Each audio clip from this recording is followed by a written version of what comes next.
sitting here having a chat, and we were like... We're back in our outdoor office. Out in the woods. This is where we live now. You'll find us here.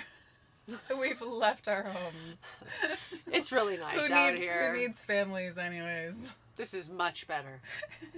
Love a van. Down by the river. Oh, I'm going to break into a song now. Where's my harmonica? I have a banjo if you need one.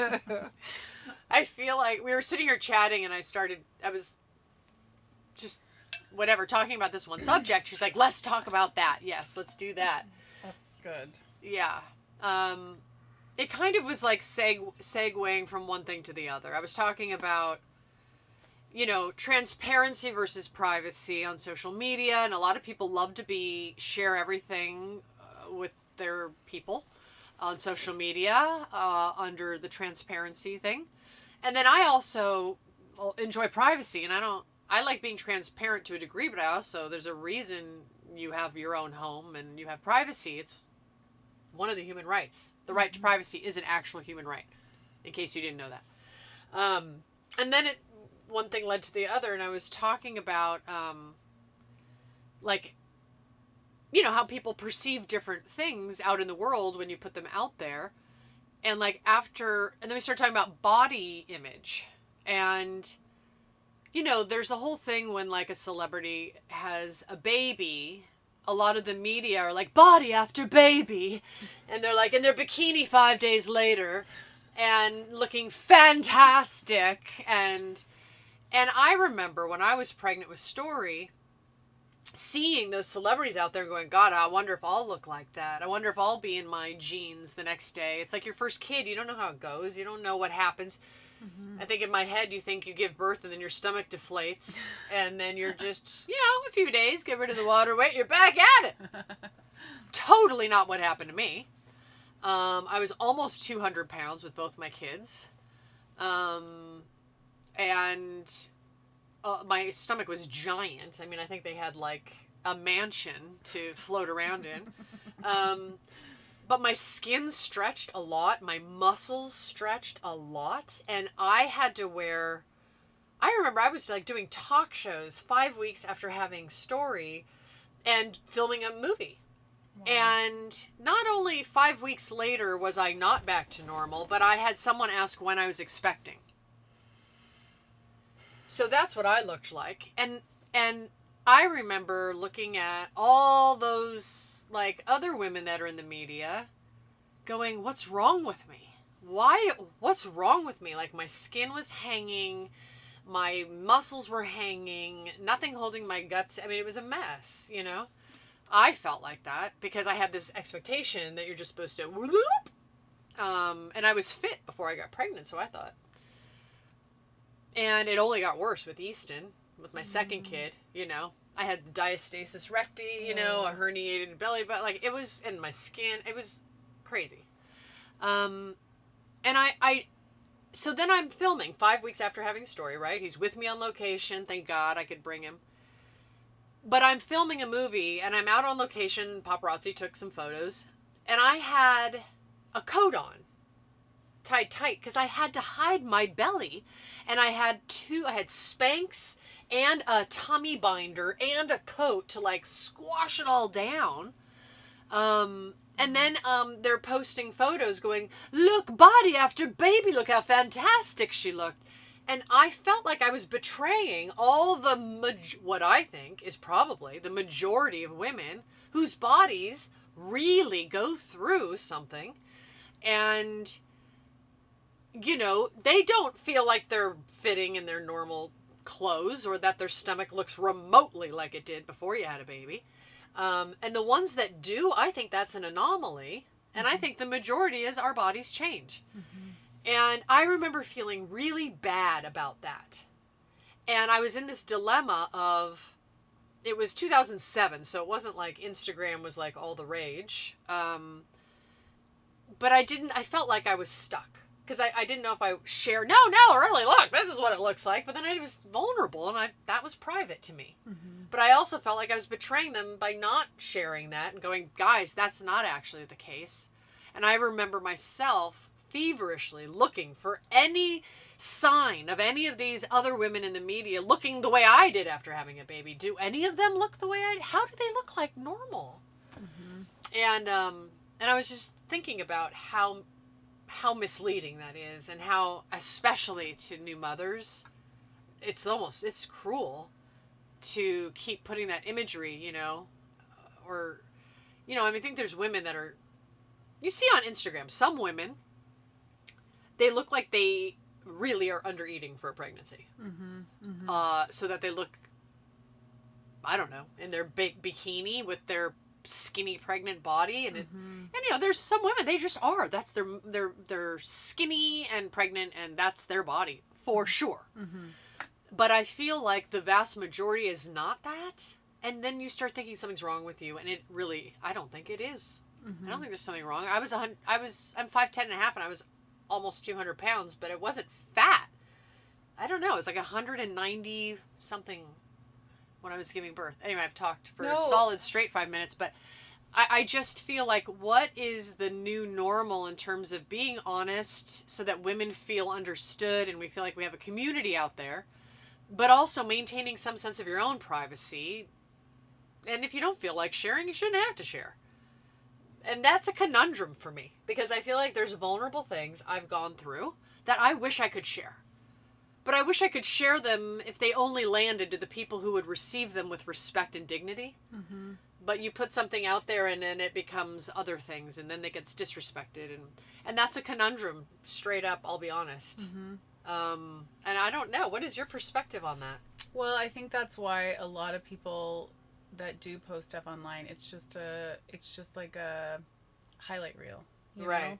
Because they don't even go there, because they're like, I'm just going to keep everything, I'm just going to portray myself as I'm going to have a certain image, and I'm going to uphold that image at whatever cost, pregnant or not, going through like a major life crisis or not. Yeah. If I can't make it look good, I'm not going to post it, which is really sad. I mean, we've joked before about like filters and stuff, but I feel like they're getting even crazier, where it's like, I saw something the other day, and it was a filter that changed your body.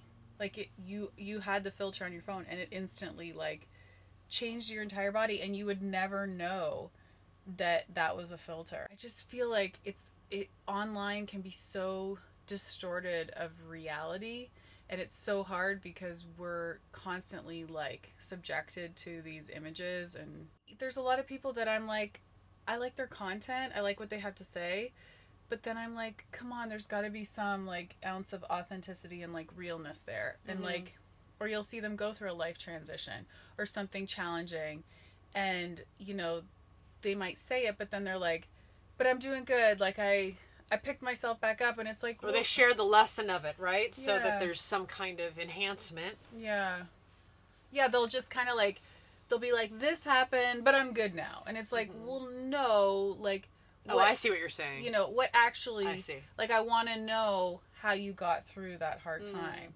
not just, okay, let's fast forward, now I'm good now, Like, when I see certain people post certain things about something they've gone through or going through, I'm endeared, and I'm interested, and it makes me feel like a brotherhood with them.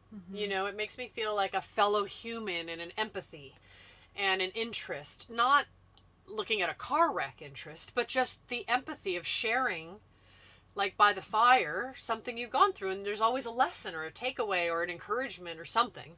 Feels like the purpose would be, if there's somehow something beneficial that could help others, or not just salacious story. But there, if the right to privacy is a fundamental human right, I mean, it's in the Universal Declaration of Human Rights, there is something to that oversharing on social media is in direct conflict with. But it's a right, so you can manage it as you wish. I just don't want there to become some new normal of expectancy where you have to share every little thing if you don't want to, and that you're not judged for not. It's like you have the right to have your life, but it just feels like it's getting more and more like lack of privacy, And I think privacy is therapeutic. Mm-hmm. I crave it. Like, I really enjoy my moments of privacy, and the older I get, the more it's probably the older I get, but also the more, because of social media is so in our lives, that I really do crave more privacy. Yeah, like social media experts will be like, you need to post like stories like constantly and all this stuff, and it's just like, I don't want to watch someone's story. Like, it's too much. Like, I like a few stories, but Yeah. then I literally stop looking after about Yeah. 5. yeah, I don't keep looking, and I don't need to see it all day long, and I don't need to see the red line every day Yeah. on someone's story, but maybe that's me. I'm busy and doing shit, and I Yeah. don't really need to, like, cycle through 9 people's 10 stories. That's 90 images, like, in a 5-minute period. yeah. That will get through to you in a way that may not be healthy. Mm-hmm. Being a celebrity, have you ever had a time of your life where you've revealed something or, posted something and you're like, oh shoot, I shouldn't have? No. No. That's amazing. Because I don't. Yeah. If I have any doubt, I won't post. That's a good barometer. Yeah. Doubt means don't. Yeah, it gets, if or sometimes I'll think it through and go, like with my finger, I was like, I don't want to gross everyone out and post. I'm like, who gives a shit? I cut my finger, like, Yeah. big whoop-de-doo. Like, it's not that interesting. But there was this whole lovely nurse, and, like, that was a fun story to me, and I thought, I'd like to share that. Mm-hmm. Mm-hmm. And so for me, that was the story, the narrative of that experience. Mm-hmm. Me just cutting my finger, oh, guys, I'm in the hospital. We got stitches, and then, I don't know, everyone goes, oh, gosh, get well. Like, what's the point of it? I don't know. Yeah. I don't need sympathy or attention. I have plenty of love, and, Whereas other people, they're like, they get in a car accident, and then they're like, live streaming, like, right away. Like, they're like, this is gonna be great for the gram. Like, well, look, guys, I just slashed my arm. I do see, when I was growing up, when I was younger, so just within one generation, the empathy of help and care, of coming to someone's rescue or something like that, has totally changed. So when I was growing up, if there was a car accident or someone was needed, people helped, like, immediately out of their car and were in assistance mode. Mm-hmm. That's what you do. Mm-hmm. That was how I was raised. That's what I saw. And then it started when social media started coming out, and with the advent of the interwebs, I noticed that people, when something's going on, they pull out their phone to film it as opposed to do something effectively as a human to improve it. They don't intervene. There's spectatorism. So the the default setting as human beings is spectatorism. And no condition will ever improve with spectators. Because no one's doing a fucking thing about it. They're just sitting there watching it. I'm like, why are you watching it? Put your phone down and, like, help. Or, like, someone getting, like, I've seen a lot of subway videos, and, like, someone will be getting, like, verbally attacked or abused, and, like, they're just sitting there filming it, and, like, yeah, as opposed to going, hey, knock it off. That's it. Like, get in there and, like...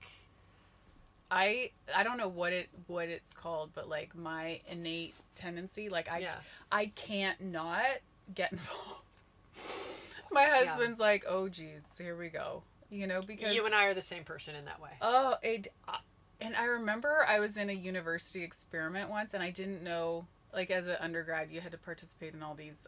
That sounds really weird. I was like the guinea pig. You go in, and they don't tell... You're doing graduate students experiments, but, like, basically, like, social experiments. So you go in, and they tell you, like, this is what's happening, but they're actually studying something else. I think the university was just seeing, like, or the students were seeing, in accordance with my personality tendencies, if I would actually just, like... Walk the walk? Yeah. Uh-huh.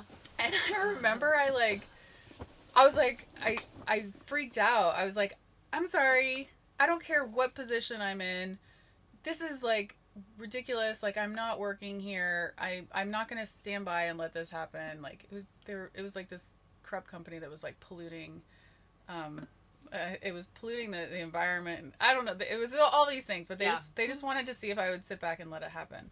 And I remember them smiling because they wanted to, like, prove it in their thesis that, like, somebody like me would actually, if push comes to shove, if I if true me would come out, and it did, and then they were like, oh sweet, like now we can write our paper or whatever. But yeah, it's I don't know if it's a personality thing or you're born with it or what.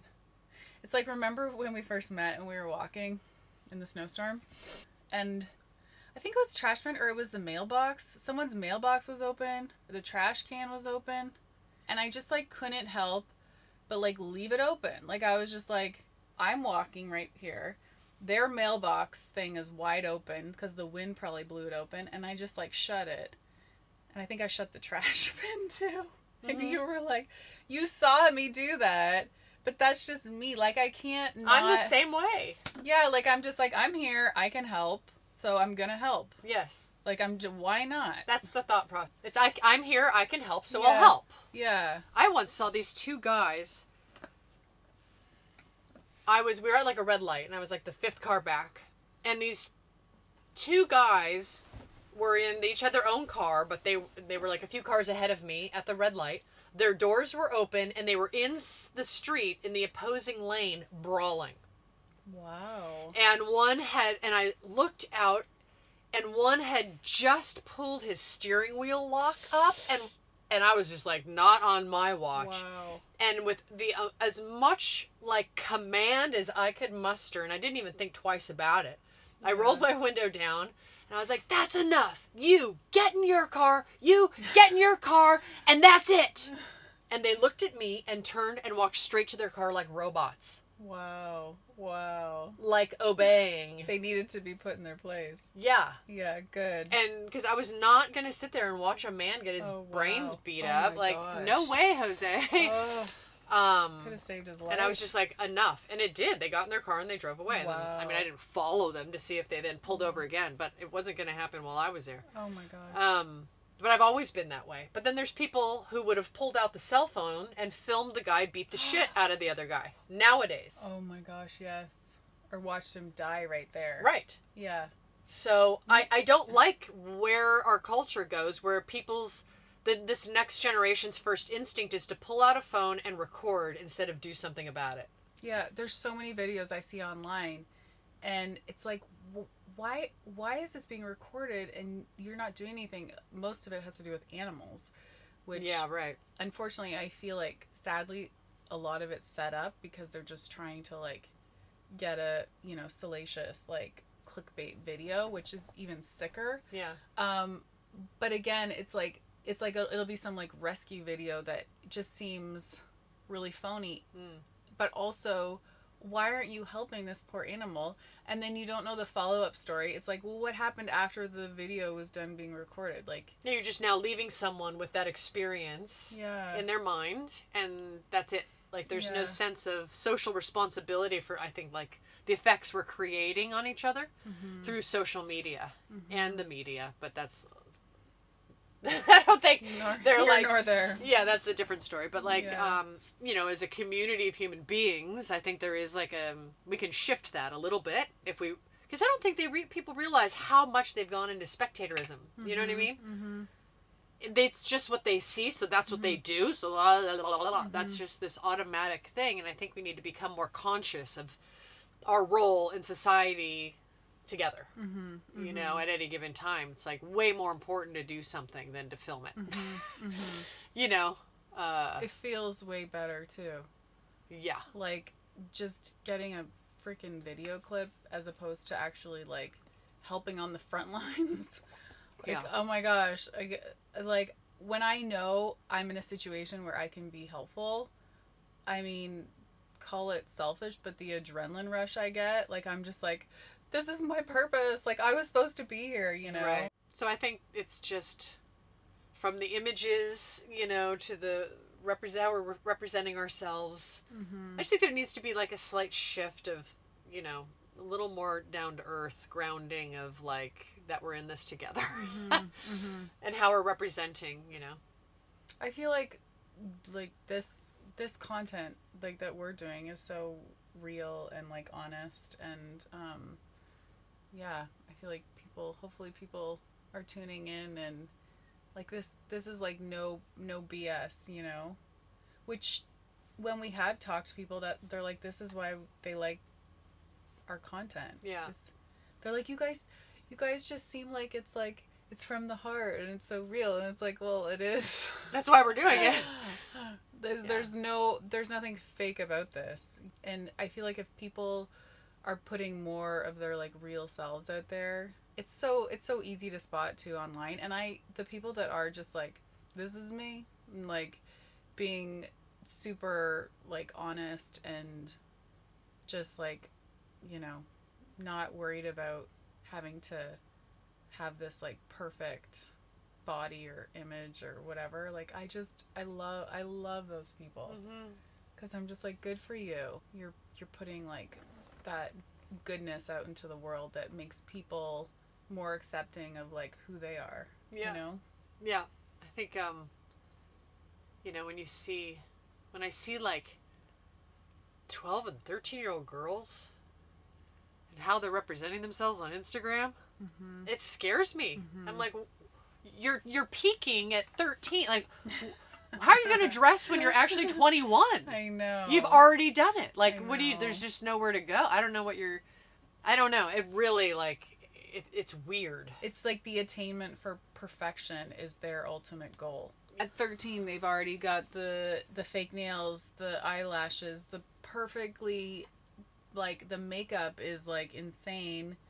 It's just, and the skirts are, I mean, literally, I feel like I'm an old lady going, what are these girls doing? But I'm, like, concerned for them. Like, their skirts are, like, really short. Yes. And they're dressing like they are cocktail waitresses at Hooters. And there's nothing wrong with that, but these are 13-year-old girls. That's the difference. I was nowhere near that at 13. Like, I had a headgear, braces, no makeup at 13. Yeah. Not that that's how it should be either, but it was just genuinely, that's where I was at. Yeah. And I don't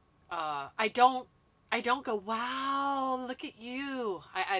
That's not what happens to me. I go like, whoa, look at you. Yeah.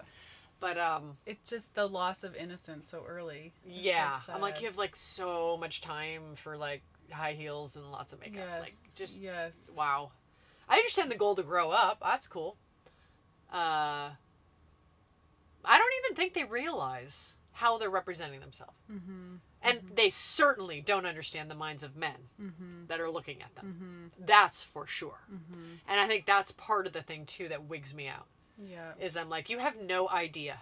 Yes. You have no idea the territory you are in. And the thing is, I feel like they're representing it because they're seeing it from sources and those sources are being influenced by unsavory types. And they don't know that. And they're just thinking that's the ideal, you know? And I think it trips me out. And that the parents let that be that way. I think it's the exposure to what they see online that's to blame for it. Yeah, completely. Because where else would they get those ideas other than like maybe the odd TV show? But it's that constant images. Yeah, like where do you go from there? Yeah, I know. I'm glad I grew up in a time where I could just wear like baggy t-shirts and... Yeah, but then you have the Billie Eilishes that just make it totally cool for you to be yourself and just do you. And I dig that. And, you know, I'm all for beauty and dressing up and all that stuff. I just feel like there has to be like an age appropriateness. I don't know. Maybe that's just, I don't know.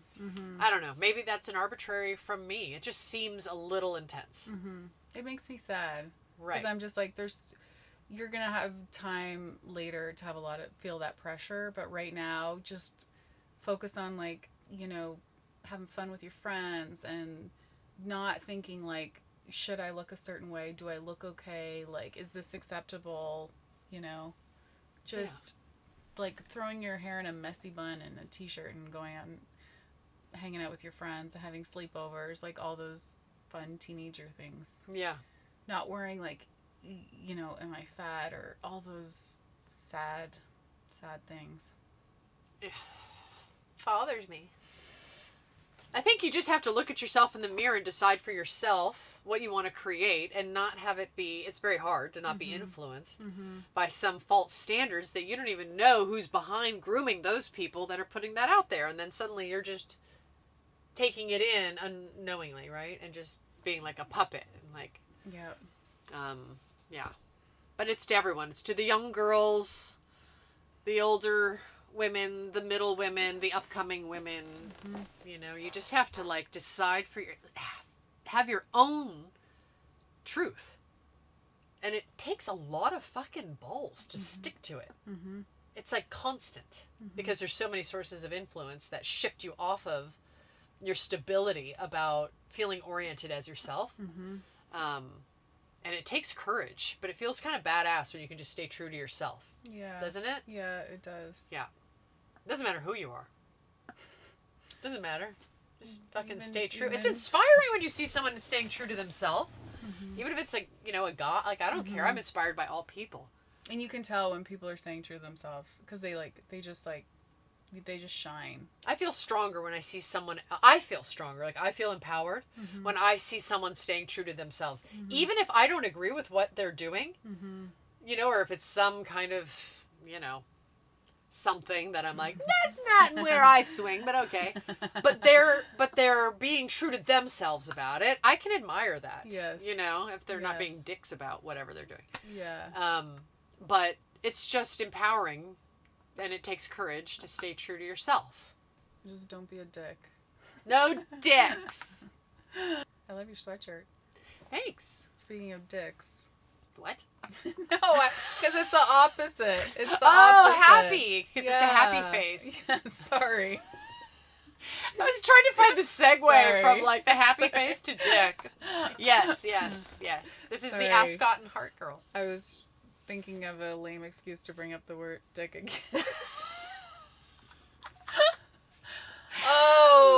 Oh. Anyway. Anyways. It's all ponderings and it's food for thought. I love that. Yeah. Come back soon. We need a song that we can sing. You don't want me singing. Yes. Nah, Yes. not I gonna know do you it. don't want to sing. I loved it when we first started hanging out. We'd go out and you'd have a mask on and, you know, people wouldn't recognize you and then you'd start talking and they're like, Yeah, It's their like- head turns. They're like, wait, I know that voice. wait, what? Yeah, it's weird. She's here, everybody. And I would love their reactions. I hear it. I know that. Yeah, it's weird. Oh, it's so good. We need your own animated film. Disney, That'd be fun. Pixar. Come knocking on Come knock our on our van. On our van window. We'll do voiceovers for van time. She could do it in here. We can do a lot in this van, as we said earlier. That was very funny. Anyways, All right. subscribe. Email us. I always say hello at Jenna and Heather. If you have ideas, if you have questions, if you have concerns, if you want to tell us about your day, anything. Yeah, Email us. we're there. Till the next time. Next time. Be well. Be well. Bye, everybody. See ya. Take care.